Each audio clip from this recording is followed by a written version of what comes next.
Hello, team. Welcome to another ATP Geopolitics video with myself, Jonathan MS Pierce. This is a Ukraine war news update.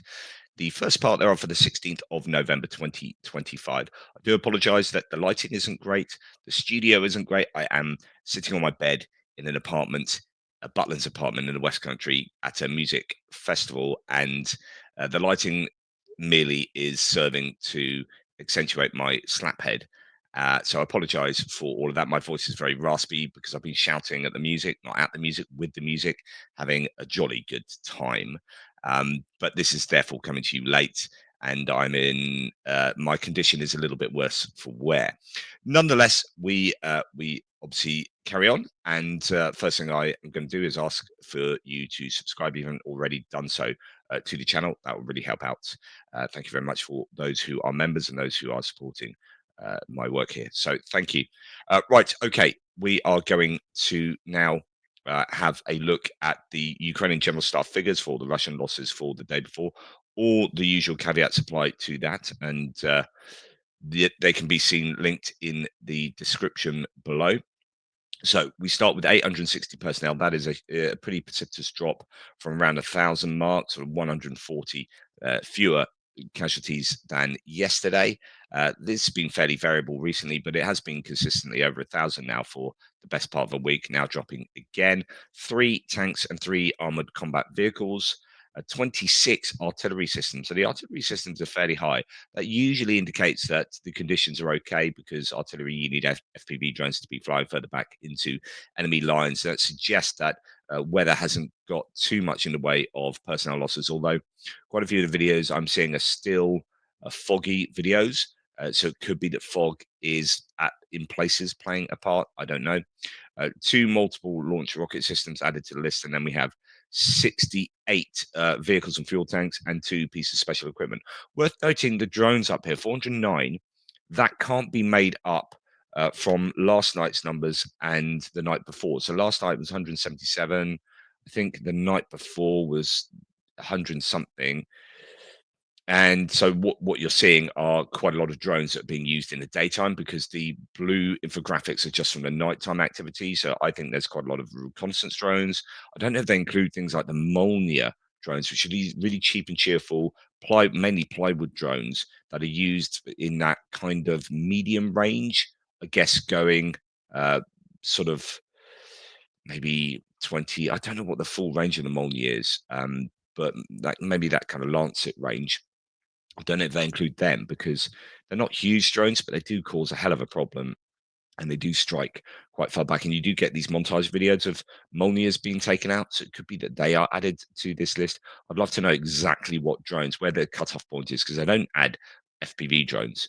But where does it get to where you start seeing uh, different types of drones being used? Right, on the personnel front, the good news is, and we hear it's actually 1,200 prisoners they're working on, not 1,000, over 1,000. So 1,200 prisoners, I think, of prisoners of war are due to be swapped. They are working on freeing these soon. Ruslan Umarov, Ukraine's former defense minister's, confirmed negotiations are underway with Turkey and Russia. Technical consultations will be held in the near future. They should fix all procedural and organizational aspects, he has said.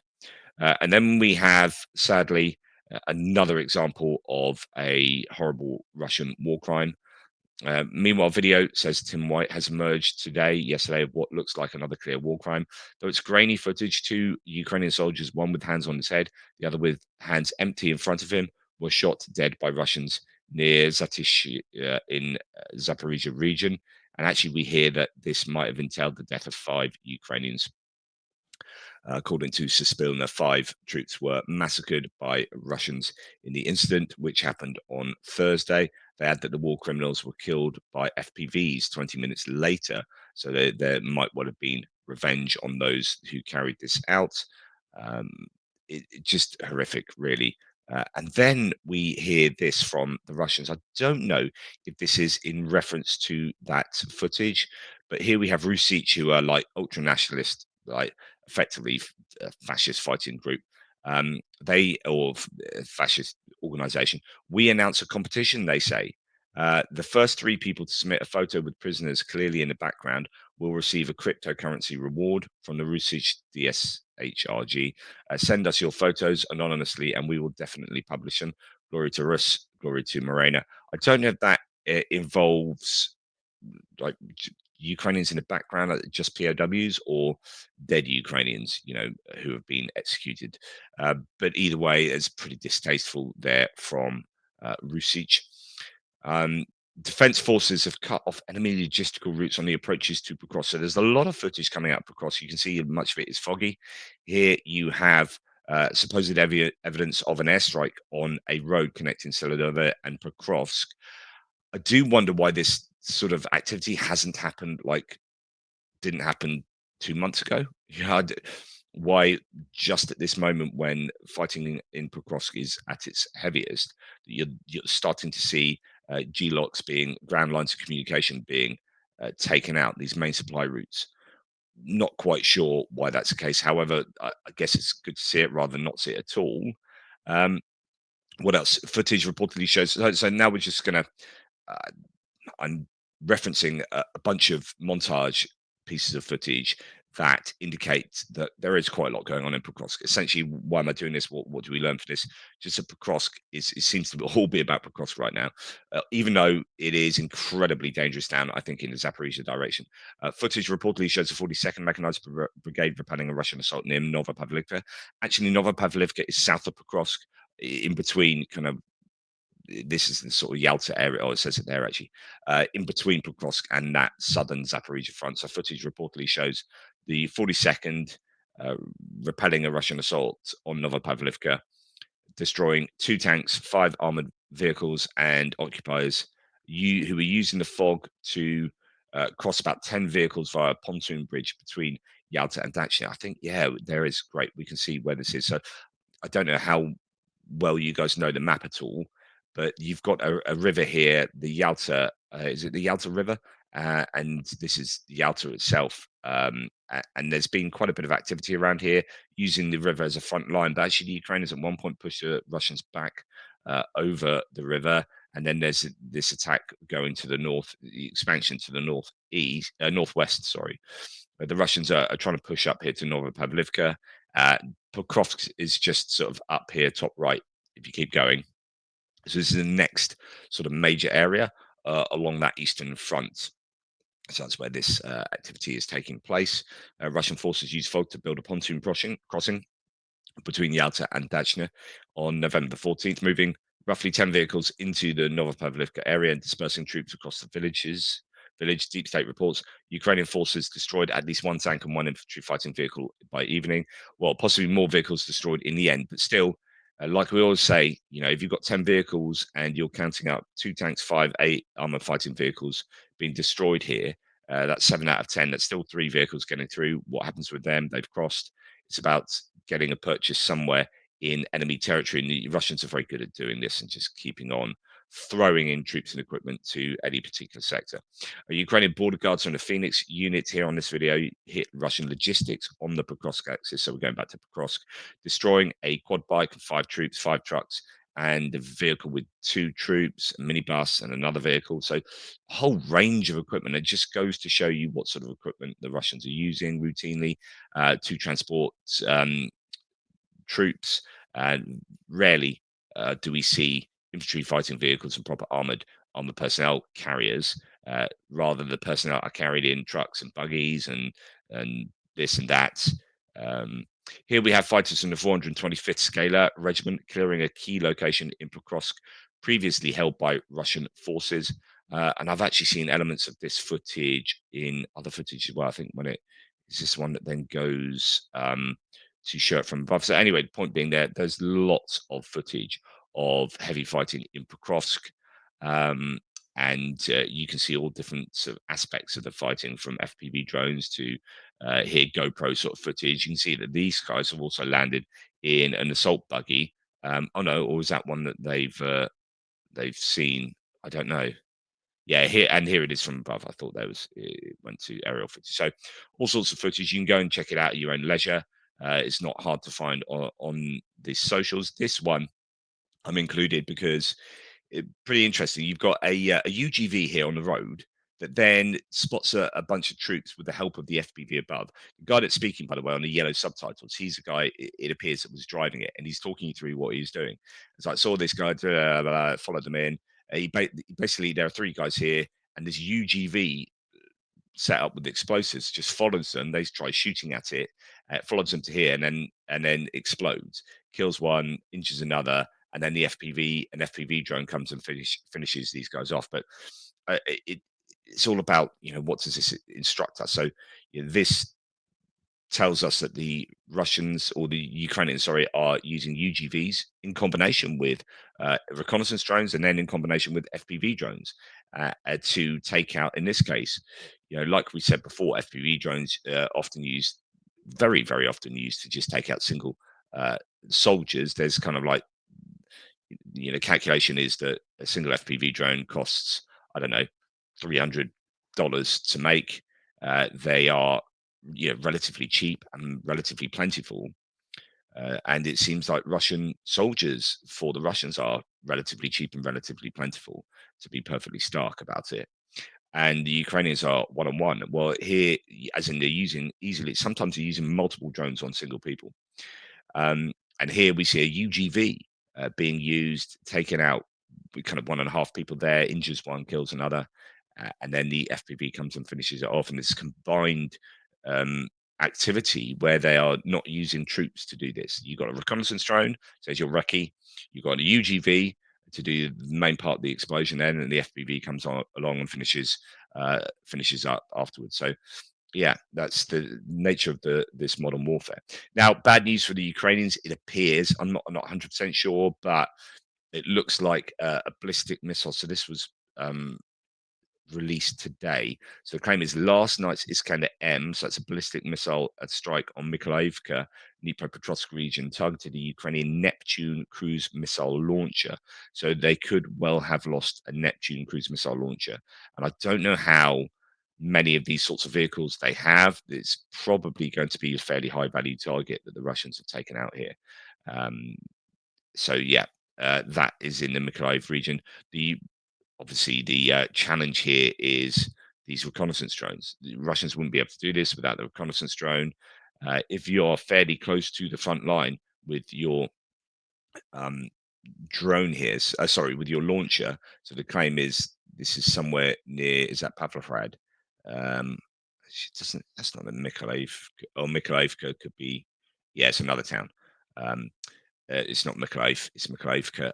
So yeah, fairly close to the front line. You're wondering where these reconnaissance drones can be. Because you see that's fairly long distance footage there. So this is probably a fair distance away from the launcher, and spotting it. So it could be that the drone is actually nearer to, who knows, nearer to the front line. But anyway, yeah, if if the front lines are porous with regard to reconnaissance drones, like long distance, four post, Orion, whatever types of drones they're using, and that, or maybe even for kind of all lands and whatnot, then yeah, this is such an issue for the Ukrainians. They need to be, and it's so difficult because these are big old front lines and the skies are pretty wide, right?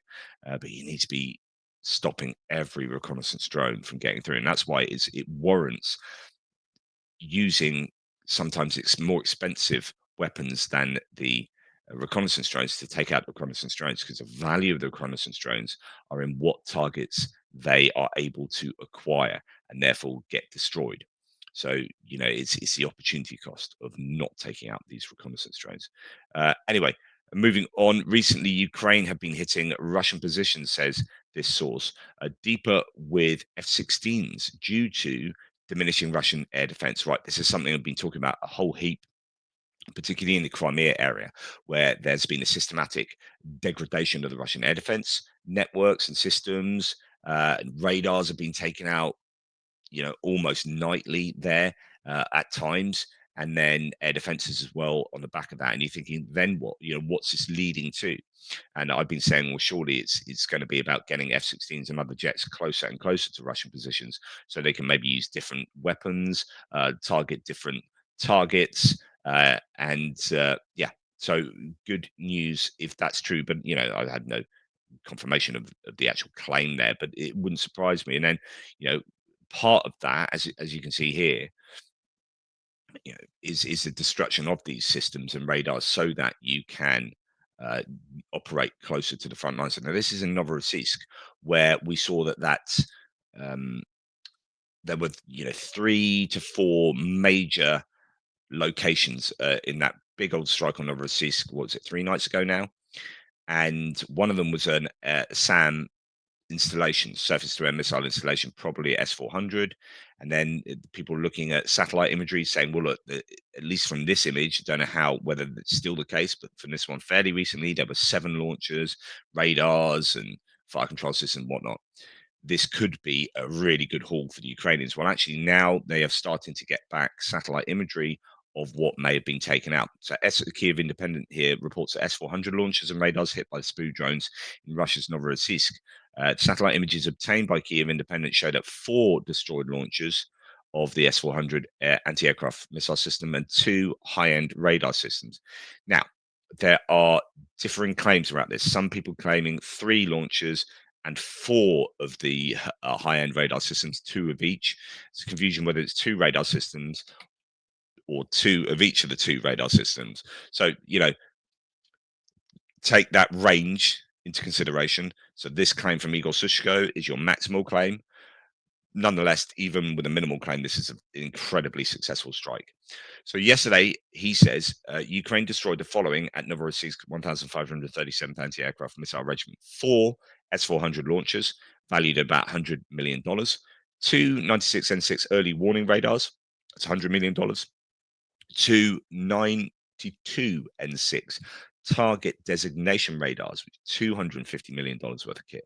Subtotal $450 million, not counting cooked off missiles. So if there's then a load of ammunition on there, it's going to be even more costly. Now, whether they would have 2 of each of those radars at the same emplacement, I don't know. I don't know if that's, I don't know enough about air defense systems. But you know, if it's a maximal claim, then that's amazing. But even on a minimal claim, it's great. So Tendar here says the Ukrainian strike against the Russian air defense systems satellite pictures confirm, and here they are for your delectation. Um, you can go and try and make head or tail out of them if you so desire. He says the SPU made a hole in the Russian air defense. 4 launchers of the Triumph S-400 system were destroyed, according to UNIAN sources. 2 important radars were also destroyed: early warning 96N6 cheeseboard and a target designation 92N6 gravestone. A source in the SPU emphasized that each such destroyed air defense system creates a hole in the defense that Ukrainian drones and missiles will definitely exploit. And this is what I was saying the other day, it's pretty obvious. Recall that on the night of November the 14th, the Ukrainian Defense Forces also struck the oil terminal in the port of Novorossiysk, damaging infrastructure, pipelines, and pumping stations. We're going to come back to that. So that's the more kind of, and some say only 3 launches. So whatever the reality is, there, it was a good night at. Good day at the races for the Ukrainians. Now, there's a bit of a claim here. We're going to come on to some of this in the strikes section.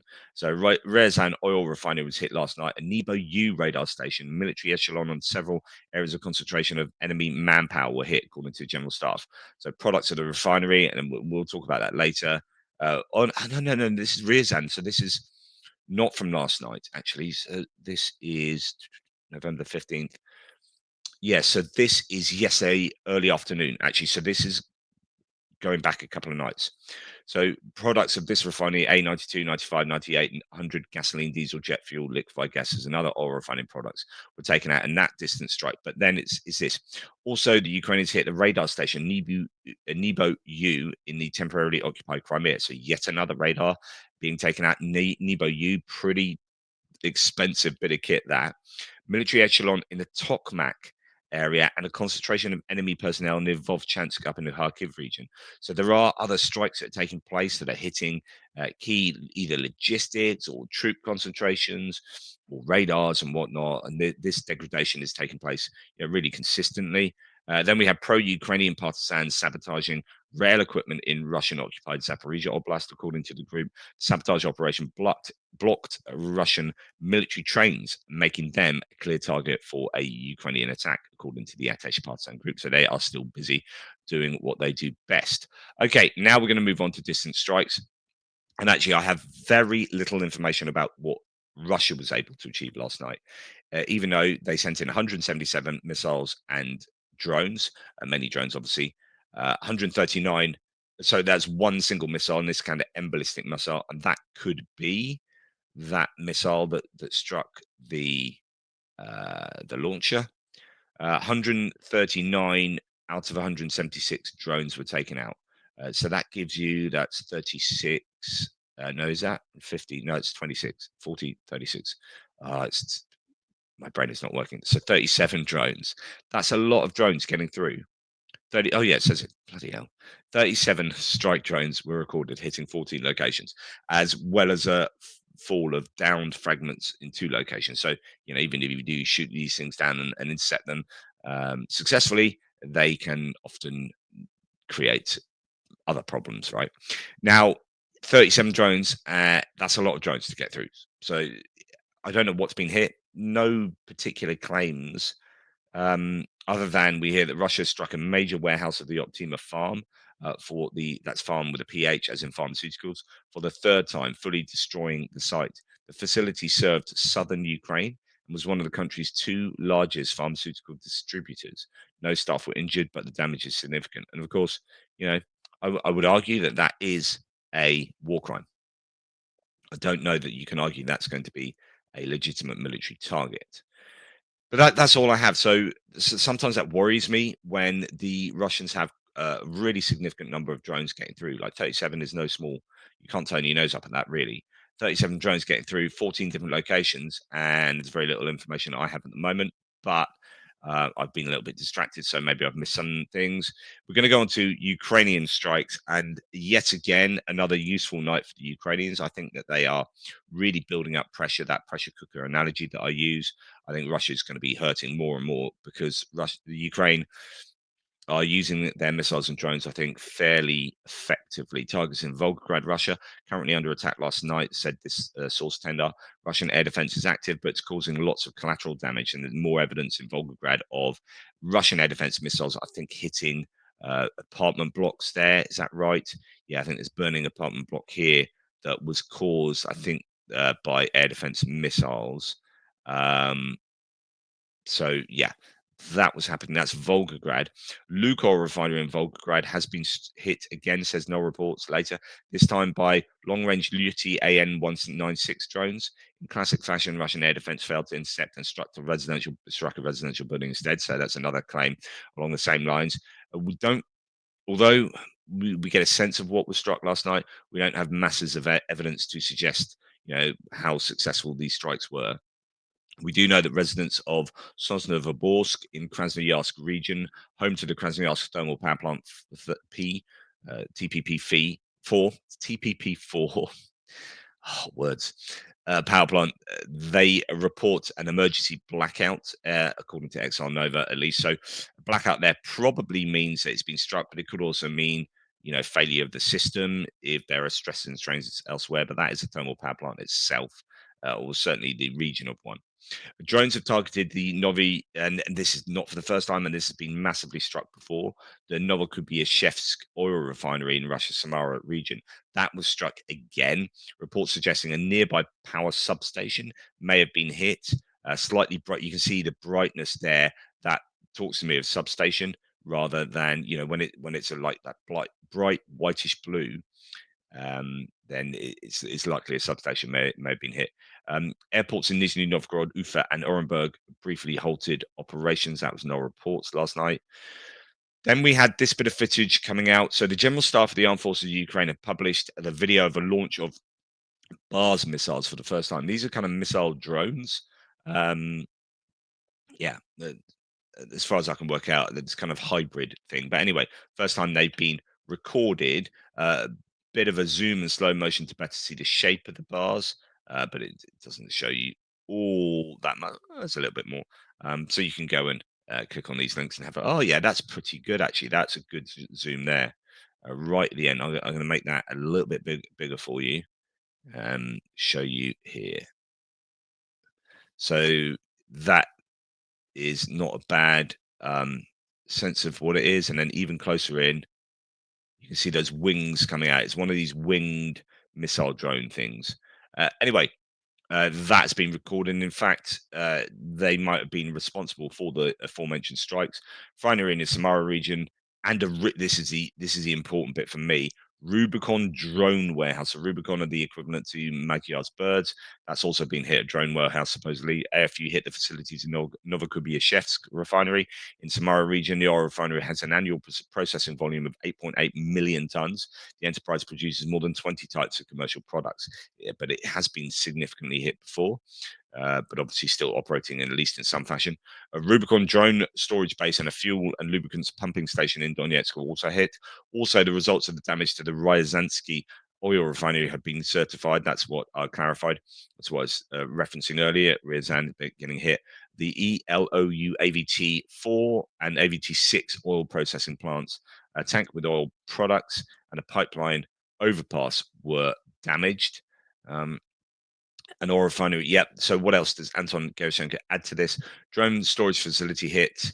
The refinery is one of the main producers for reactive engines for the Russian army. So yeah, whatever that means. What else? Yeah, we went through that earlier. So Nebo U radar station and military train, as well as troop concentrations in Vovchansk. Yeah, so some success for the Ukrainians over the last couple of nights. NASA satellite imagery has shown the scale of the fire at the Saratov oil refinery that was still burning yesterday. That was hit, I don't know, was it 3 nights ago now? But firms showing that yesterday there was still significant fires going on there. So that could have been a very successful hit. Now, annoying news here is that 2 tankers are currently loading at the Novorossiysk port at the exact site of the recent strike, according to marine traffic data, which would suggest that even though those strikes were massive at the oil terminal, it looks like they are still able to utilize the infrastructure, possibly. Um, yeah, maybe more news on that will emerge. Expect more strikes as that S-400 system that protects Novorossiysk has been taken out. So you can imagine they'll be scrabbling to prioritize Novorossiysk being hit again, I would have thought.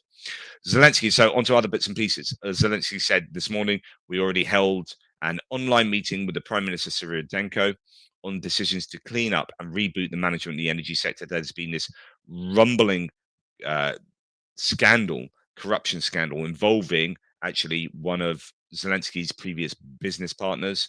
And loads of people have been sort of either kind of arrested or have resigned from government positions.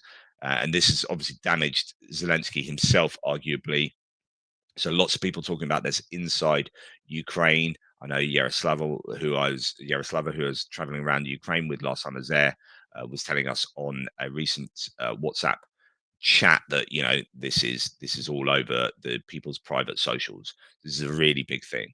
First, so he said, and he's obviously having to deal with this as robustly as possible. First, draft law on updating the composition of the National Commission for State Regulation in the energy and utility sectors. Second, we instructed the management of the State Nuclear Regulatory Inspectorate and the State Energy Supervision Inspectorate. Third, we instructed the Prime Minister to submit to the Verkhovna Rada, so that's a parliament, a proposal for the appointment of the head of the State Property Fund of Ukraine. Fourth, updating of the agency for the search and management of assets and promptly complete the competition for the position of head of armor. Fifth, promptly conduct an audit and prepare for the sale the assets and shares in assets that belong to Russian entities and collaborators. Okay, so yeah, he's looking at trying to get a handle on that. He's also said, and I'm looking forward to seeing what this entails, but there's been a historic agreement prepared with France. There will be significant strengthening of our combat aviation. So I don't know if this is going to be more Mirage 2005Fs on the way, or more training, or Dassault Rafale, rather like Sweden Gripens going forward, Rafales being added, but that's going to be a long-term thing, I would have thought. Air defense and other defense capabilities. Anyway, something to look forward to there. Also, he's in Greece today, by the way, Zelensky. He's already over there meeting with the bigwigs. Greece has reached a deal with Ukraine on a new gas route, according to Zelensky, a new route for gas supplies, among other deals on financing gas imports has been reached there. So that's going to be super important because Ukraine are in all sorts of trouble with their gas at the moment, having had their own gas production completely and utterly annihilated, it seems. Now, I thought this was fascinating. Thanks to Rob Cook for sending this to me, legend. He was saying that yet again, pointing out that yet again, the UK are the number one enemies of Russia, and this is really true. So, as Trump has been, I don't know, fawning over Putin over the months and years, it's clear that the US is not seen as a big enemy of Russia at the moment. In fact, Trump's seen as their guy, right? So whether you're a big fan of Trump or not, and whether you just think I've got Trump derangement syndrome and I'll shut up, like go and ask the Russians. The Russians like Trump because they know they can manipulate him. Now, this is Prague Morning reporting that Russia's media outlet, the no no language should by rights put that many consonants next to each other, has published a ranking of enemy countries, scoring them from 0 to 100 based on military aid to Ukraine, sanctions, and diplomatic pressure. The UK topped the list with 75 points, followed by France and Germany on 70, and Estonia and the Netherlands 65. The ranking includes only states on Russia's unfriendly countries list since 2021. Czechia placed fourth with 55 points, the same as the USA and Latvia. Scoring is based on 6 criteria, with military political actions carrying the most weight. The list will be updated monthly because Andrej Babiš, that's the new Czechian leader, opposes continued aid to Ukraine. Its authors believe Czechia may drop in the next update.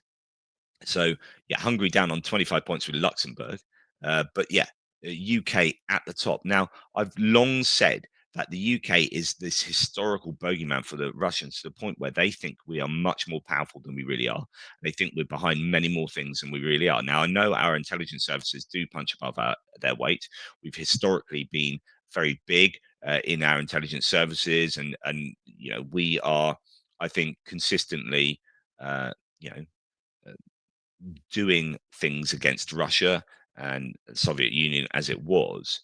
But this prompts then articles like this is in the Guardian today or yesterday. How Britain replaced the US as Russia's villain of choice. So this isn't just like me speculating and say, God, they always say that it's our naval drones that are responsible for Ukraine striking here and there, and it's a UK. The Russians clearly do keep saying stuff like this. Now we've got articles that like the UK are seen as the main villain of Russia nowadays, and the Russia have given you a list. The Russians themselves, media outlets saying, "Well, we've done a list, and it turns out the UK are the biggest bastards, followed by France and Germany." Yeah, well, do you know what? Good. I'm kind of proud of that. Screw you, you MFers. Like, honestly, screw you. So I'm proud of the UK for being the biggest villains, or when uh, you know concerning what Russians think. So we should be. And do you know what? If you're not at the top of that list and near the top of that list, your country needs to be doing more. United States, you need to be doing more. Stop appeasing dictators. You stupid Trump administration. Not you Americans. Most of you are lovely. Uh, Right. Anne Applebaum says, and speaking of which, I'm just going to throw this in here because I don't have time to do geopolitical videos at the moment. I just thought this was fascinating. It's happening again. It's just unbelievable. So, to negotiate a trade deal with the President of the United States, the Swiss government arrived with a special Rolex desktop clock and a 1 kilogram personalized gold bar. 1 kilo of gold is worth about $135,000. A very small Rolex desk clock is 10,000, but this one is probably worth many times that. Apparently, the presidents may have come from members of the business delegation, not the government, but the impact is the same. So this is how you do. So the article in Axios is how to lobby Trump with Swiss precision. Swiss precision gifts gold and Gap. How the Swiss broke a diplomatic logjam on tariffs by arriving with tributes fit for a king. It's just happening. Everyone that goes in, look at the gold behind Trump there in that photo. And I know most of this is actually just ordered off Amazon, as people have found out that all this gold stuff that have been put around these kind of, I don't know what you call them, um, but are things. It looks like you can just buy them off Amazon and stick them on your wall, and they look golden. But nonetheless, it's just outrageous that people are bribing this man so overtly. He's so easy to manipulate, and then you wonder how the US has fallen down the list to be only on 55 points. Well, it's because anyone can manipulate them, and Russia are pretty good at manipulating, and they have possibly manipulated Trump to a point where they don't see the Americans as the enemy anymore, not nearly as much as some of these other nations. And I'm going to show you this car for Ukraine as our final thing to talk about. It's deeply moving to receive gratitude from the 475th Assault Battalion, knowing what the military faces every day. Thank you for your courage, and thank you to ATP Geopolitics community. So that's you guys. You are getting the thanks here for supporting us and sharing our common goal, the fight for freedom. And I'm showing you this particularly because this sticker that I have them put on the truck, so you can see the truck in the background here, that go from Car for Ukraine from us to these troops. Sticker says "Fighting for Truth and Freedom," or "Freedom and Truth," "Truth and Freedom." One way around or the other. And these guys talk about that. So these guys thanking you.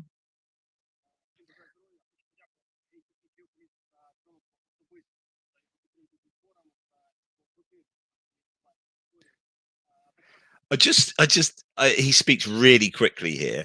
Uh, so let's just go through. I wish you were all in good health. I want to thank ATP Geopolitics and Jonathan personally for his support with fundraising, for the hours he says, for the hours he spent online with the audience. Um, which is, it's absolutely true. The hours I spend online with you guys, and he's just thanking us, thanking you for your wonderful contributions to get this vehicle to them. Um, I also want to thank them for fighting. He says for freedom and truth together. Love it, love it, love it.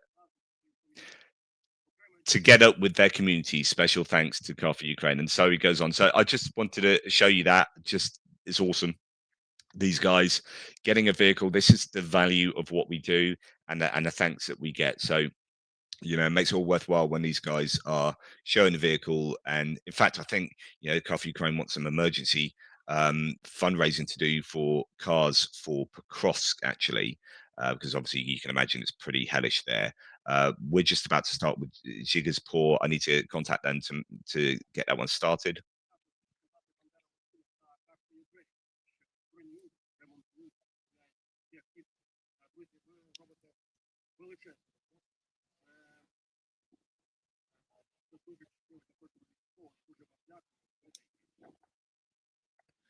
That was absolutely lovely, lovely sentiment there, and thank you to you guys for bringing that about, for bringing that about, being the vehicle to these troops. Thanks to Car for Ukraine for doing such amazing work. Ivan is a legend. All the people involved, Roman, and Claire, even in Australia, who is so instrumental as well. So absolutely fabulous. That's enough from me. You've heard me witter on, no doubt, for too long. I appreciate all of your support as ever. Take care, and I'll speak to you soon. I might not have a chance for another video until Monday. Sunday today, is it? Monday afternoon, because we have to kick out. We're kicking out of here early doors, and then 3 hour drive back home. So my hits and losses video tomorrow might well be quite late, um, but it just depends. Um, I'm not usually in the most sprightly of conditions in the morning. Uh, but please remember to like, subscribe, and share, and I'll speak to you soon ish.